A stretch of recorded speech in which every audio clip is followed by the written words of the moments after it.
Halo semuanya, selamat datang kembali di channel Nonton Dulu Yuk. Tempatnya orang gabut. Kalian gabut, nonton dulu yuk. Jadi kita balik lagi di segmen dari kertas ke layar, yang dimana sebenarnya gue akan membahas apa saja perbedaan dari manhwa, manga, novel dengan adaptasi animenya.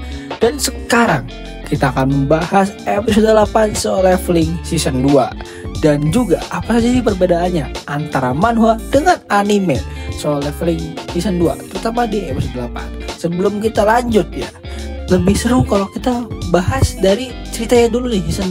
Episode 8 ini bahas apa aja sih? Jadi kita mulai nih ya. Munculnya seorang gadis demon dan langsung menyerah nih si gadis ini kepada Sung Jinwoo. Dan ternyata demon ini adalah wanita, dan wanita ini bernama Esil Radiru. Gimana ketika Esil ini tak menyerah, dia malahan mencoba untuk menusuk Sung Jinwoo dari belakang. Dan ya jelas lah, langsung ditahan oleh Tas. Emang dasar Esil ini agak aneh, nggak tahu kapan nyerah. Dan Sung Jinwoo ini langsung aja menanyakan surat izinnya diketahui oleh Esil. Dan Esil pun siap memberikannya kepada Sung Jinwoo. Tapi pas Sung Jinwoo lagi di dungeon nih, ada di kondisi suatu pulau lainnya sudah terlihat semut yang membabat kota, membabat seisi kota tanpa ampun dan memangsa semua manusia di sana. Dilanjutkan kondisi di mana Esil dan Sung Jinwoo pun berbincang, di mana Esil memberitahukan cerita di mana dia awalnya tuh berasal dari dunia iblis, dan sekarang dia ada di dungeon dan dia pun tidak tahu asal muasalnya ini kenapa. Dan terlihat sepertinya seolah-olah Esil ini dikendalikan oleh sistem yang membuatnya pingsan, tak berdaya. Akhirnya Esil pun pingsan. Dilanjutkan meeting para hunter yang membahas serangan semut merah di pulau yang tadi. Yang ternyata pulau tadi itu adalah pulau terpencil di dekat Jepang. Dan semut tersebut tuh sudah setipe atau selevel ya dengan hunter-hunter rank B atau A. Dan ternyata mereka udah dihajar juga, bukan mereka sih, tapi semutnya udah dihajar oleh para hunter rank A.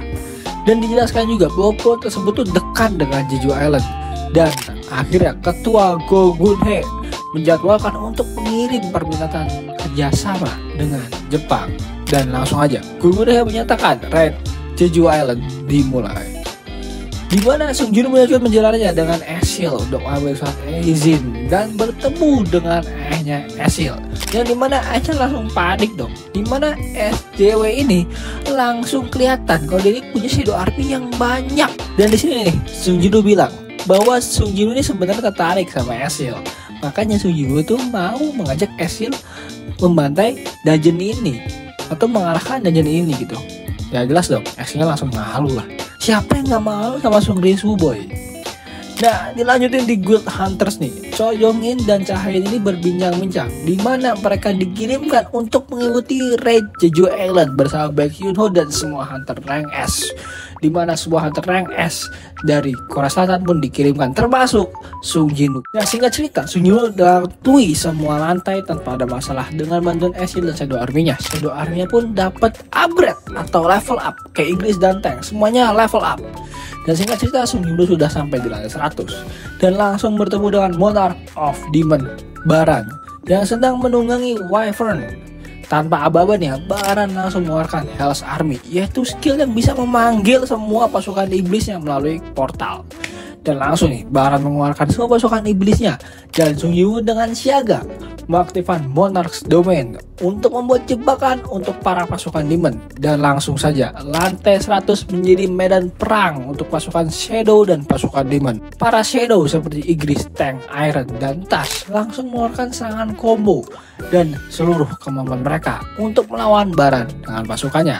Dan satu serangan listrik Baran langsung membabat semua pasukan bayangan Sung Jinwoo dan Esil. Dan inilah bisa bilang nge-cheatnya nih orang. Satu skill bisa ngobat semua musuh gitu. Emang Baran ini OP sebenarnya. Dan Sung Jinwoo ini langsung aja menyerang Baran dengan mode bayangan. Namun ya ditangkis dengan mudah. Dan Baran langsung aja nih melakukan serangan balik ke Sung Jinwoo dengan petirnya. Namun Inggris dan Tas nih udah siap siaga untuk melindungi tuannya dan memotong leher Wyvern yang tuangi Baran. Dan inilah saatnya untuk duel 1 vs 1 Baran dan Sung Jinwoo dimulai. Oke, sebelum lanjut ke pertarungannya, ternyata kita melihat dulu nih pengenalan Hanekawa dan Goto Ryuji dari guild Draw Sword yang merupakan guild nomor 1 di Jepang, di mana mereka datang untuk membantu Raid Jeju Island dan dilanjutkan dengan mereka mendapatkan data-data dari semut merah. Berupa data itu salah satunya adalah semut merah ini memiliki reproduksi yang cepat, yang dimana dipastikan akan memiliki pasukan semut yang sangat banyak. Dan jika ratu semut dikalahkan, maka semut merah ini akan hilang dalam waktu kurang lebih 1 tahun. Itu data yang diberikan oleh Goto Ryuji dan Hanekawa. Dan semut tersebut ternyata mengincar para hunter dengan sihir yang kuat, guys. Dan oleh karena itu ya, Goto Ryuji membuat sebuah usulan di mana dia dengan semua hunter rank S-nya akan langsung berhadapan dengan pasukan semut tersebut. Dilanjutkan pertarungan 1-1 Baran dan Sung Jinwoo. Pasukan Sung Jinwoo kayaknya agak kesulitan nih melawan Baran. Namun Sung Jinwoo ini harus aja terus-menerus berjuang menggunakan mananya tanpa sisa dan tanpa keraguan sama sekali. Dan akhirnya mana dia pun habis. Baran yang udah dikeroyok oleh tank Inggris dan Sung Jinwoo masih bisa bertahan dan bahkan unggul. Dengan bantuan semua jenderal dari Sung Jinwoo masih nggak cukup ternyata buat ngelawan Baran sang Monarch of Demon. Dan tanpa sangka ketika mana Sung Jinwoo habis, Baran malah mengeluarkan dagger miliknya. And this is it. Pertarungan 1 vs 1 sesungguhnya antara rank S ke-10 dengan Monarch of Demon dimulai. Namun tetap aja Sung Jinwoo ini masih kesulitan loh lawan Baran. Sampai-sampai dia pun terpojok dan hampir disembur sama Baran. Namun ya seperti ya ini sama aja namanya kayak memetik buah dari pohonnya gitu ya. Buahnya dari kamu pertama, kamu petik buahnya. Kamu habis menyatakan cinta sama Esil, Esil pun melindungi kamu gitu. Esil langsung melindungi Sung Jinwoo dengan melemparkan senjata dia yang membuat Sung Jinwoo mendapatkan peluang untuk melawan Baran dengan tangan kosongnya dan menarik tangan Baran hingga putus, sehingga Sung Jinwoo bisa melakukan final blow-nya dengan uppercut miliknya yang udah diperkuat dengan strength yang sangat OP mampus. Dan pertarungannya pun berakhir dengan kemenangan Sung Jinwoo. Sung Jinwoo pun tersenyum kepada Esil dan menyatakan bahwa klan Radiru akan menjadi klan nomor 1 di dungeon ini. Jadi itulah cerita dari episode 8 Solo Leveling Season 2 yang merupakan adaptasi manhwa dari chapter 82 hingga 87. Jadi apa aja sih perbedaan dari manhwa dengan animenya? Jadi langsung aja kita bahas. Yang pertama, panel marah tank dengan Esil itu hilang. Padahal ya sebelum Esil nusuk si Sung Jinwoo dari belakang, itu ada tank yang marah. Jadi itu lucu banget tuh. Karena apa? Tank itu sebenarnya udah digebuk sama Esil di episode sebelum ini. Makanya tank tuh marah. Itu tuh kesel gitu loh tanknya. Jadi lucu. Muka tank marah itu lucu, tapi ini hilang. Lalu yang kedua, penggunaan skill Bloodlust milik Sung Jinwoo di manhwa itu lebih dingin lagi dibandingkan dengan di animenya. Padahal ya, kalau kalian tahu di manhwanya kalau Sung Jinwoo aktifin Bloodlust itu Esil sampai pucet, guys. Tapi di animenya ya cuma biasa aja. Yang ketiga, penjelasan bahwa semut merah yang kita lihat di anime ini dijelaskan juga di manhwanya bahwa ia memiliki kecerdasan. Itu dihilangkan di animenya. Dimana diceritakan juga bahwa semut ini mengincar hunter rank E terlebih dahulu. Meskipun dia tertarik dengan hunter-hunter rank yang punya magic tinggi ya, tapi dia ngerti cara ngelawan hunter tuh gimana. Makanya dia pun mengincar hunter rank rendah dulu meskipun dia tertarik sama magic yang lebih tinggi ya. Tapi dia tetap tahu cara ngelawan baiknya gimana. Dia menghajar dulu hunter rank E, mengurangi jumlahnya, baru dia melawan hunter tingkat tinggi atau mungkin hunter yang punya magicnya tinggi. Lalu yang keempat, kepanikan asosiasi hunter itu juga hilang di animenya. Gimana ceritakannya? Ketika mereka mendapatkan informasi terkait korban jiwa, mereka tuh panik dikarenakan korban jiwa dari hunter Jepang tuh tergolong banyak. Padahal Jepang memiliki hunter dengan sistem dan perlengkapan yang paling canggih. Dan jika sampai di Korea Selatan, maka ini akan menjadi bencana besar. Yang kelima, Gogunha mendapatkan panggilan dari Gold Scavenger, di mana Gold Scavenger ini mengabarkan Gogunha untuk mengikuti Jeju Island dengan bantuan untuk Gogunha-nya itu berupa hunter rank S bernama Hwang Donsu. Dan kalau misalkan panel ini nggak hilang, kita tuh bisa ngelihat debut dari hunter nasional kita, Thomas Andre, sekaligus Gold Master dari Gold Scavenger yang nanti bakal duel sama Sung Jinwoo. Sedikit spoiler. Yang keenam, rasa malu dari Sung Jinwoo ketika mengajak Esil untuk menyelesaikan dungeon itu hilang. Kenapa gue bilang ini satu hal yang menarik? Seperti yang gue bilang sebelumnya, Sung Jinwoo itu bilang ke Esil bahwa dia itu tertarik sama Esil. Dan ternyata di panel manhwa itu dia tuh sempat malu pas dia ngajak Esil untuk menyelesaikan dungeon ini bersama. Ini kalau ada ya pasti lucu banget, karena kita pertama kali ngeliat orang sedihnya Sung Ji Woo bisa malu-malu. Yang ketujuh, scene Sung Ji Woo makan bersama ayah dari Esil itu hilang, dimana kita taunya di anime cuma Sung Ji Woo langsung dapat kertas surat isinya. Padahal di manhwanya Sung Ji Woo itu bakal makan dulu bersama ayah dari Esil dan mereka bakal ngobrol. Dan dimana harusnya ini kita mulai bisa melihat nih awal rasa cinta dari Esil kepada Sung Ji Woo ya.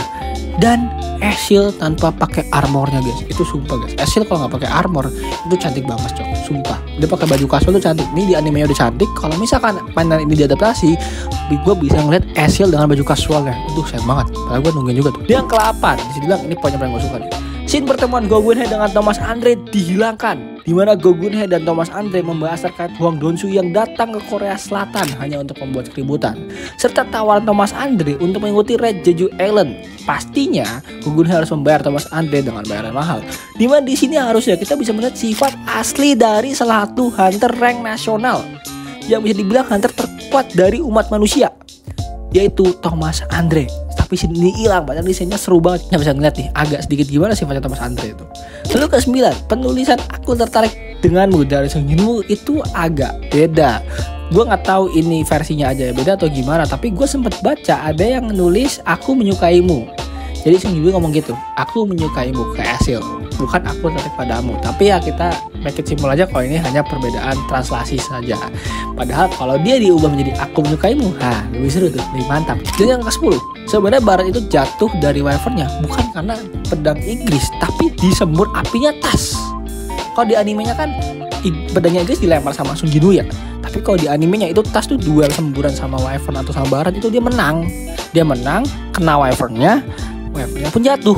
Baru si Barat pun duel lawan V1 sama Sung Ji Woo. Tapi kalau di anime dilempar tuh pedang Inggris ke Wyvernnya. Lalu ke-11, pembahasan pembuatan tim gabungan antara Hunter Korea Selatan dan Jepang serta strategi Red Jeju itu pun gak dibahas di animenya.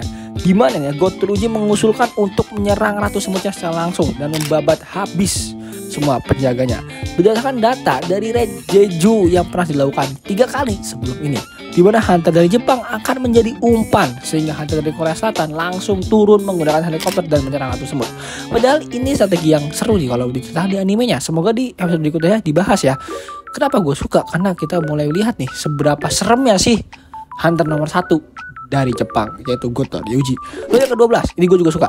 Alasan tersendiri dari Gotoryuji untuk mengikuti Red Jeju Island, di mana panel ini hilang lagi. Di sini harusnya kita bisa ngeliat nih, ternyata salah satu tujuan Gotoryuji mengikuti Red ini adalah dia itu ingin menjadi hunter nasional dan menjadikan Red Jeju Island itu menjadi batu loncatan dia. Dikarenakan Red ini itu adalah gate rank S. Ya, Jeju Island itu gate-nya rank S. Jadi dia tahu betul kalau dia bisa ngerasain gate rank S, maka dia bisa jadi hunter nasional dan menjadikan Red Jeju ini sebagai batu loncatan dia. Dan itulah perbedaan antara manhwa dengan anime Solo Leveling, terutama untuk episode 8 Solo Leveling season 2. Dan untuk pertarungan Sung Ji Woo versus Barat itu jujur aja sangat epic dan memuaskan. Banyak banget perbedaan, tapi perbedaannya menurut gua perbedaan yang bukan ngefek tapi sangat memperindah dan mempercantik. Termasuk Esilnya di buff. Kalau kalian bilang Esilnya kurang, buat tim Esil yang bagus.